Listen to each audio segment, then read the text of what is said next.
papa, vous êtes au bon endroit pour que ça aille mieux en tout cas, donc merci Seigneur. Une petite pensée, ce matin,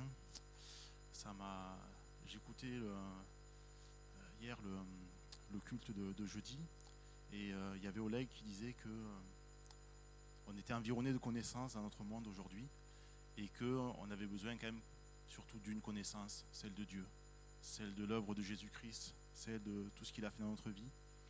Et je ne sais pas pour vous, mais c'est vrai que souvent aujourd'hui, en plus on a les réseaux sociaux, ça nous suit partout, on écoute les nouvelles, ça donne des coups au moral, on se dit mais où va le monde, où va ce pays, on voit des choses néfastes tout le temps. Et il y a quand même une bonne nouvelle dans ça, c'est que comme on l'a chanté, le roi c'est Jésus quand même.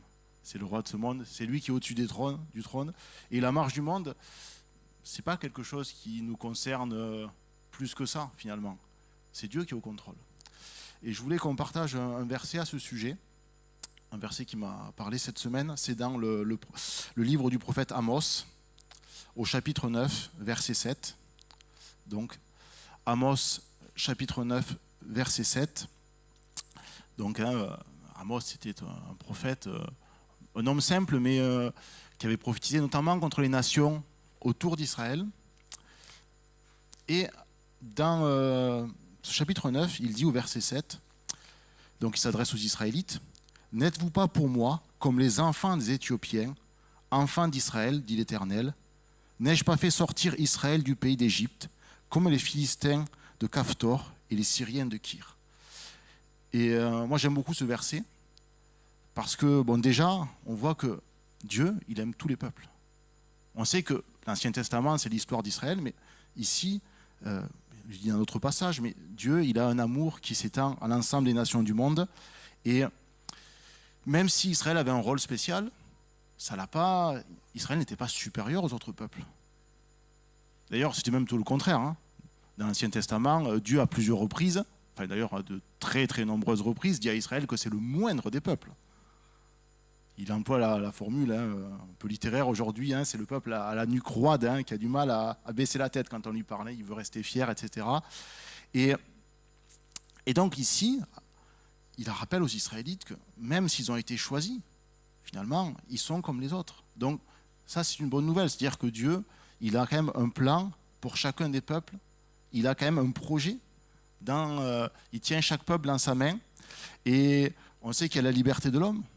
On le voit, Jésus il reprochait aux pharisiens, il disait « Je vous ai voulu vous rassembler comme une poule rassemble ses petits, mais vous n'avez pas voulu. » Donc on sait qu'il y a la liberté de l'homme par rapport au plan de Dieu, mais on sait qu'ici, il dit, il a fait sortir les Philistins de Caphtor, bon je ne sais pas où c'est, mais visiblement il avait un plan pour eux, et les Syriens de Kir, c'est-à-dire qu'il avait œuvré dans la vie de ces peuples, comme il a pu œuvrer dans la vie d'Israël. Et je pense que c'est quelque chose qui, en tout cas moi, me rassure, c'est-à-dire que Dieu, finalement, c'est lui, son plan va s'accomplir. Son plan va s'accomplir, et dans ce monde, on peut avoir des inquiétudes, des troubles, mais soyons rassurés quand même, au final, c'est Dieu qui gagne. Et la bonne nouvelle, c'est qu'il a fait de nous ses enfants, gratuitement, et nous serons avec lui, effectivement, dans sa victoire qui... effectivement, est la seule qui est possible dans ce monde. Parce qu'on voit qu'on a beau inventer des choses, on a beau... des choses qui étaient prédites. Dieu il avait dit qu'on dominerait le monde, qu'on le maîtriserait. Ça arrive, mais on voit que plus on progresse, malheureusement, l'être humain reste l'être humain, charnel comme il est, etc. Mais il y aura la victoire divine. Et j'ai pensé un peu à... que des chrétiens auparavant ont pu vivre, effectivement, eux, quand ils avaient vu, effectivement, un monde qui s'effondrait. Parce que c'est arrivé. Je ne sais pas si vous connaissez notamment Augustin d'Hippone, Saint-Augustin. Bon, un grand auteur chrétien qui vivait à Hippone, c'est en Algérie aujourd'hui. Il avait connu la chute de l'Empire romain. Il avait connu l'Empire romain quasiment à son summum, à son apogée, et il avait connu sa chute. Rome avait été prise par les barbares. Il meurt d'ailleurs lui-même, sa ville est assiégée par des vandales qui, comme leur nom l'indique, avaient tendance à vandaliser les choses un petit peu. Et effectivement, il avait écrit à la fin de sa vie un ouvrage qui d'ailleurs je crois est resté inachevé, La Cité de Dieu, où il explique aux gens de son temps que oui, Rome Rome a disparu, l'Empire romain a disparu, mais finalement, c'est pas ça le plus important dans la marche du monde. Il avait, j'ai regardé quelques passages, bon le texte, le livre est très très long si vous voulez le lire, mais il disait effectivement, dans ce monde il y a deux cités. Il disait il y a deux cités, il y en a une, il le disait, qui se laisse dominer par sa volonté de dominer. Il s'adressait aux gens qui aimaient l'Empire romain, qui disaient mais l'Empire romain il avait fait des conquêtes, etc., il avait dominé. Oui, bon, mais il disait d'accord, il a dominé, bon. Il s'est mis au-dessus, il a valorisé sa propre force. Il a ajouté, ça c'est la première cité, qui aime dominer. L'autre, il disait, c'est une cité où les citoyens sont unis dans la charité, ils sont serviteurs mutuels les uns des autres. Et ça, effectivement, c'est l'Église, c'est la cité de Dieu qui pour l'instant est encore au ciel, mais qui se réalise un petit peu et qui à la fin sera pleinement accomplie. Et quelque part, c'est Dieu, il nous offre quand même... tiens, on va relire peut-être entre passages. Tiens, peut-être si vous voulez tourner avec moi, allons dans l'épître aux Colossiens, s'il vous plaît. Au chapitre 1, épître aux Colossiens, chapitre 1, au verset, on va dire à partir du verset 4, quelques versets. Donc, Paul s'adresse aux Colossiens et il dit nous ne cessons de prier pour vous, ayant été informés de votre foi en Jésus-Christ et de votre charité pour tous les saints, à cause de l'espérance qui vous est réservée dans les cieux, et que la parole de vérité, la parole de l'Évangile vous a précédemment fait connaître. Il était au milieu de vous et dans le monde entier, il porte des fruits et il va grandissant. Bon, et il continue, le passage est excellent. Mais il y a aussi l'idée ici que finalement, les Colossiens, ils portent du fruit, ils portent des fruits dans l'amour, justement parce qu'ils ont cette espérance, ils ont cette capacité à marcher avec Dieu et ainsi à produire des choses. Et c'est vrai que, quelque part, nous, ce qui nous est demandé, c'est... alors j'ai aussi un autre verset qui me vient en tête, c'est Michée 6,8. Pour ceux qui étaient dans l'école chrétienne, je crois que c'était le premier verset qu'on a fait apprendre aux enfants cette année, non? C'est ça, on t'a fait connaître Dieu. Je l'avais appris à par cœur avec mon fils. Ce qui est bon et ce que l'Éternel demande de toi, c'est que tu aimes la justice, que tu pratiques la miséricorde, que tu marches humblement avec ton Dieu. C'est ça? Mais bon, à peu près. Mais les enfants s'en étaient souvenus, je crois qu'ils s'en étaient souvenus.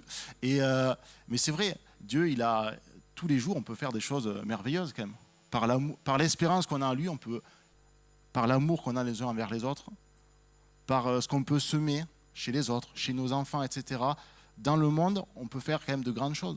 Si on voit l'histoire même de l'Empire romain, la fin, les dernières années de l'Empire romain, effectivement, c'est dur, mais quand on voit quand même ce que la chrétienté, dans ces dernières années, apporte à l'Empire romain, qui est un empire extrêmement brutal, extrêmement violent, on voit quand même que déjà, il y avait effectivement, l'Évangile avait pu apporter des choses. On sait que quand même, dans le monde, si on a aujourd'hui peut-être un respect, une valeur de l'être humain, ça a quand même été beaucoup par la christianisation du monde, par les valeurs chrétiennes. D'ailleurs, aujourd'hui, beaucoup de religions, les gens, ils mettent un peu les valeurs chrétiennes à la place des valeurs, on va dire, traditionnelles de leur religion, parce que ce n'est pas vraiment ce qu'il y a dans leur texte. Mais tant mieux. C'est tant mieux pour le monde, je veux dire, effectivement, parce qu'on a... Et donc, ici, cette espérance-là, que Dieu est aux commandes, qu'effectivement, on a cet évangile qui va dans le monde, c'est rassurant. En tout cas, moi, ça me rassure. On va effectivement, chaque pays, chaque peuple, chaque moment du monde, Dieu est au contrôle. Et on voit, par exemple, Dieu, il avait promis à ses apôtres que l'évangile serait prêché dans le monde entier. Et là, déjà, on voit Paul qui le dit aux Colossiens. Mais à l'époque, ce n'était pas effectivement le monde entier. C'était pas effectivement le monde entier. C'était une grande partie du monde déjà, mais ce n'était pas le monde entier. Or, aujourd'hui, on sait que partout dans le monde, l'évangile est prêché. La promesse s'est accomplie. Et il y a dû y avoir des chrétiens qui ont dû se poser la question quand même. Pensez aux successeurs d'Augustin en Afrique du Nord. Je veux dire, ils sont ensuite envahis par les Arabes. Et puis, ça dure combien de temps, la chrétienté dominée? Je crois que les derniers chrétiens en Afrique du Nord, après l'invasion arabe, on dit 13e, 15e siècle à peu près. Donc vous imaginez certains, pendant 7 siècles, 8 siècles d'occupation, à se dire, mais Seigneur, où tu es? Est-ce que tu vas venir nous sauver? Est-ce qu'on va pouvoir prêcher? À devoir surveiller chaque chose qu'ils disaient à leurs voisins, à leurs enfants, etc. Ça a dû être dur pour ces gens-là. Puis à la fin, ça disparaît, mais Dieu réensemence derrière.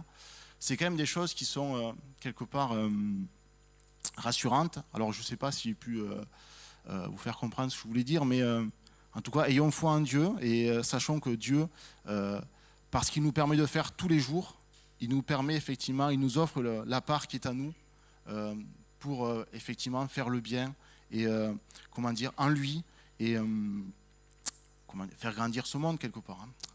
Même si on sait où il va, mais on sait également qui à la fin pourra être victorieux. Amen.